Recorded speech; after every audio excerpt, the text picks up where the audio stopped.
When people think about early hunting, they usually picture big animals, mammoths, bison, things that take strength and size.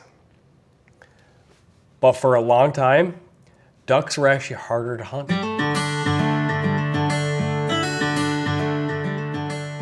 Before firearms, waterfowl hunting was a close quarters game. You didn't skybust. You didn't take a long chance at birds that you couldn't get a hold of. You either got close or you went hungry. Most early waterfowl hunting happened in shallow water, thick reeds, or flooded marshes where birds felt safe enough to relax. Hunters didn't chase ducks at open water. They waited where ducks wanted to be, and that meant learning the marsh first. Ducks were actually harder to hunt. They could fly, they lived in water, and without guns, you didn't get second chances. One chance, that's it. So when we talk about how early humans hunted waterfowl, we're really talking about how they learned patience, timing, and restraint the hard way. One of the biggest advantages early hunters had was darkness. At night, ducks behave differently. They're calmer. They move less. Their eyesight isn't as sharp as ours. Early hunters figured that out fast. They would enter roost areas slowly, sometimes waist deep in water, using reeds and cattails for cover. Some cultures even waited for foggy nights when sound carried less. Once close enough, hunters used clubs or short spears. It wasn't pretty, it wasn't dramatic, but it worked. Traps were another major tool. Funnel-shaped reed traps guided birds into narrow openings they couldn't escape.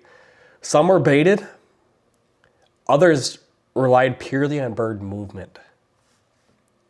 Passive harvesting mattered because it worked while people did other things, gathering plants, fishing, tending fires, etc. This was efficiency at its core. And when food mattered more than comfort, effectiveness was all that counted. Spears weren't thrown like javelins most of the time. They were thrust weapons used in shallow water or when the birds were pinned against cover. Throwing stones were more common than people realized. Smooth river rocks could be carried easily and thrown accurately at close range. A well-placed stone could break a wing or stun a bird long enough to grab it. That kind of accuracy doesn't come from luck. It comes from repetition. Kids learned early hunting skills was survival skills. Not all waterfowl hunting was done solo. Some groups used drive hunting, where people formed loose lines and slowly pushed birds towards narrow channels. Shallow cover. This required communication, timing, and planning. If one person rushed, the birds lifted, and everyone lost. Now, why was this so risky? Hunting ducks without guns wasn't just harder, it was dangerous. Cold water, sharp reeds, predators in the same marsh, a twisted ankle or a deep cut could be fatal back then. This is one of the earliest examples of organized hunting strategy, and waterfowl played a major role in developing it. Here's the part that connects everything. Early hunters had no gear to lean on, so they had to master reading wind, understanding bird comfort, moving slowly, waiting longer than felt comfortable. Sounds familiar, right?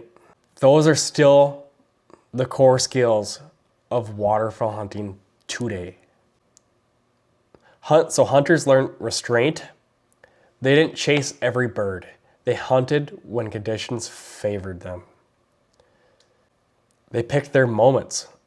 That discipline still separated good hunters from frustrated ones today. Technology didn't replace them. It just made it easier to ignore them. If you stripped away your shotgun, your calls, and decoys, most hunters would struggle. But if you strip those away from the early humans, they still found a way.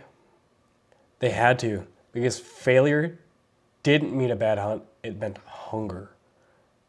Before decoys ever floated, before the first call was blown, people are already figuring out how to duck hunt. Next episode, we're going to talk about something most people don't expect at all.